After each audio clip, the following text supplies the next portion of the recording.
Right, Trevor, what made you choose Cheltenham Town? Just as I said, the reporter there, it just felt right as soon as the manager rang up. It gives a week or so to make a decision, and that whole week he was texting me, selling the club to me, and it was just nice to have that. You could tell he was determined for me to come. It was a nice feeling, nice feeling to have. From one hand, being at Portsmouth last year, the complete opposite. I was told I was getting a deal, and then you don't get a call for 4 weeks. So to have that, and then the opposite with the manager here, it just made me feel wanted. I think it's what I needed, and as I say, some agents and people giving us advice were saying maybe hold off. There's better things out there, but I said, listen, it feels right, so I'm just going to go for it. Yep. Okay. Does it make much of a difference as a goalkeeper how big the crowd is? For example, if playing at Fratton Park when it's packed, or playing at Cheltenham in front of 3,500? Honestly, no. Don't get me wrong. Every footballer likes to play in big atmospheres, and without doubt. But once the first whistle goes, it's mad. You sort of forget what crowd you're playing in front of. And if anything, when you're playing in front of a little crowd, you can hear the abuse a bit more, and it's a bit more banter with the fans, and which you enjoy. So it doesn't.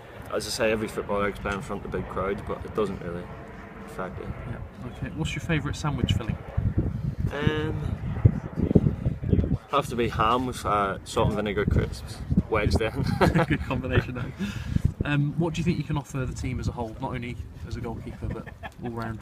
I think I've got good distribution and quite good shot stopper. And I'm not the tallest of keepers, so I know my limitations with coming for things. But I think I'm quite positive and bold and good at sweeping up. So hopefully I've played more games the last couple of years than I have in the previous 8 or 9, so hopefully I'm learning the game more and experience. Okay. Who's the best striker you've ever come up against, and the best centre-back you've ever played in front of you? Best centre-back would be probably Johnny Evans, United. Played with him internationals coming up through the ranks, and best striker against. It's hard to say. Probably Thomas Muller as well in the internationals for Germany. He was quality. Yeah. Bad choice there. What's your perfect Sunday? Perfect Sunday would be hangover free. Nice big Sunday dinner. Just playing with my daughters in the park. Who was your idol growing up? Any goalkeepers? Peter Schmeichel, number 1. And who do you think has had the biggest influence in your career? Definitely my granddad. He's a hero. Basically, whenever he took me everywhere when I was younger. If it wasn't for him, I wouldn't be where I was. So my granddad. Do you have any nicknames? No. Just Trevor. Just Trevor. A few bad ones, but I'm not. Nah, no real. Just you can't do much with Trevor, can you? There's no more. There's no. Okay. Do you have any specific rituals or habits before matches? Nah, I'm very. Not a superstitious man? Not at all. Things. If I have a poo at 1 o'clock one Saturday and have a good game, it doesn't mean I'll have a poo at 1 o'clock the next Saturday. So, nah, nothing at all. Okay. Do you feel any pressure replacing Scott Brownell because he was here so long and was a popular player?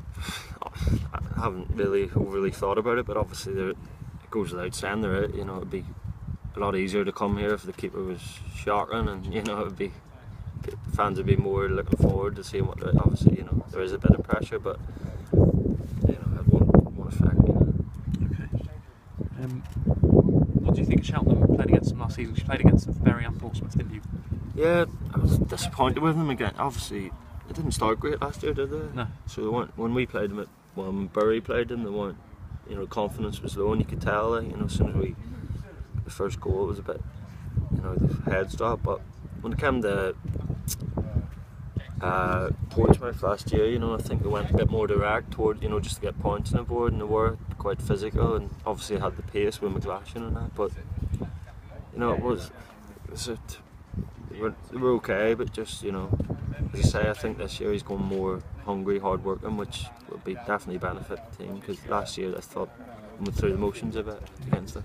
Okay. Did you ask many people advice before signing for Cheltenham?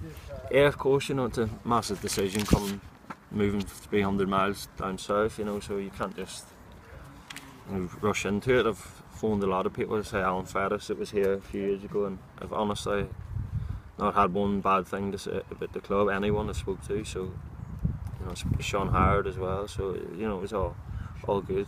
Yeah, what do you think of Modern Road as a ground? Yeah, it was, well, it's hard to really envisage it, you know, when you're trying to think back when I played there, you know, 'cause any time I've played there has been a midweek game, I think. So, you know, I was there yesterday, obviously saying, and it's a nice little, you know, the pitch is beautiful, it always has been, I think, and just a nice little compact ground, and, you know, it's the type of ground where you can make it a little fortress because the fans are on top of it, you know, you can make it intimidating, so hopefully we use that to our advantage next year. Okay, what did you watch any Glastonbury on TV, and are you into music, and did you watch the Metallica? No, I didn't see Metallica, no, I was flicking, obviously it was only a couple of days, so I was busy moving stuff and that, but I've seen Sam Smith actually, he was quality, and I've tried to catch as much as I could on it, like, and obviously listening to Radio 1 as you're driving about, you hear a bit of it, but yeah. Okay. What's your favourite coffee chain? I don't know, I prefer little independent ones rather than Starbucks or Costa, you know, I don't, so just a little independent, you know, I'd rather go to a wee coffee shop, you know, locally owned rather than one of the big chains. I think it's overpriced and shit. Okay. Somebody's asked, how important is it for a goalkeeper to have big hands?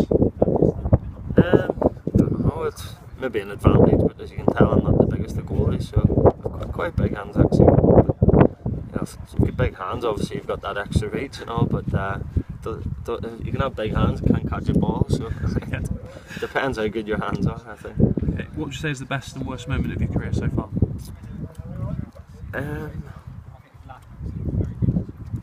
It's hard to say actually. I don't know, you can't really, football's just funny with the bad moments certainly last longer than the good moments, you know, when you've had a bad game, or, you know, I haven't really, even the Bury when we got relegated, it was sort of, you know, when it was official, it wasn't like, didn't hurt because previous weeks when you were going down, so when it was you know, it was obviously a low moment, so I'd say Bury getting relegated, but, you know, the high moments of, you know, it was just good games. I haven't got promoted yet, hopefully I will, but, you know, I haven't had it, just, it's hard to put my finger on. Maybe getting my first international call up was a great honour, like, so. Yeah. But, okay. Which team did you support growing up? It was Man United growing up, but when you move, you know, I moved to Sunderland when I was 16, you sort of grow out of it, you know. Still got a soft spot for them, but I wouldn't say I support them. Okay. Do you look at penalty takers technique, just in case, you know, you have to come up against one? Give Yeah, you know, I'm not sure about is there an analyst or anything here, but at Portsmouth last year we were quite fortunate because we had, like, before every game the analyst would have, like, penalties of what the player, like 3 or 4 of the players, where they went the last 10 or 11, so it was a big help, and I think I saved 2 or 3 last year, so it does help. Last few, Trevor, do you think you can establish yourself in the Northern Minor squad now you've got the first call up for the senior side? The last I spoke to the manager when I was in South America, he said, you know, I do have the attributes to be his number one, but I need to be playing at a higher level, so in that sense I haven't moved to a higher level, but you know, I'm playing regular games, so you just never know what will happen. So, you know, if you play regular games and do well, you know, it's better. You know, I had the option to go to a couple of clubs and maybe not be guaranteed to play. I think it's better to stay here in League 2 and play games. And so, you know, fingers crossed. Okay, what do you normally have for breakfast? Bowl of Special K, 2 rounds of toast and jam, a coffee every morning. Have you always been a goalkeeper? Yeah, always. You know, I fancied myself. I still do as an outfielder. You know, I've played out the odd, even with the youth team with Sunderland, I would play out the odd time. But you know, I've always been a goalie. You know, since it was, as I say, my granddad, he was a goalie, like back home, decent standard. So it's sort of in me from a young age. Yeah. What do you think about social media in sport? And do you use Twitter? Nah, I don't. I think it's set up with Twitter.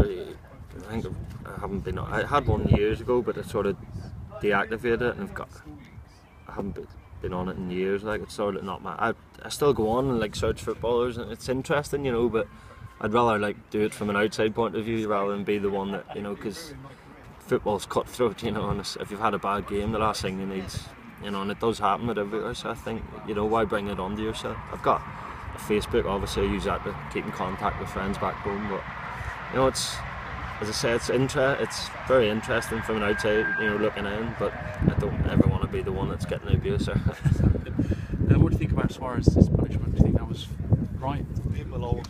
That was well timed with Terry walking past that.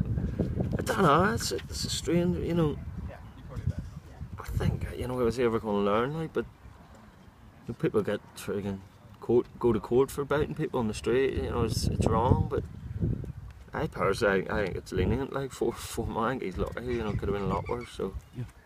I think it should be his last chance, definitely. You know, I don't know if they've come out and said that. If he does it again, he's banned for life. But I think it definitely should be. Yeah. Okay. Do you like to come out for crosses?